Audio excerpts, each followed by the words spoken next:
पार्वती बोली शंकर से,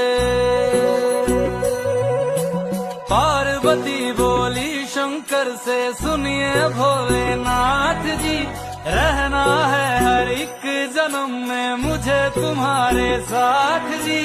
वचन दीजिए ना छोड़ेंगे कभी हमारा हाथ जी, ओ भोलेनाथ जी।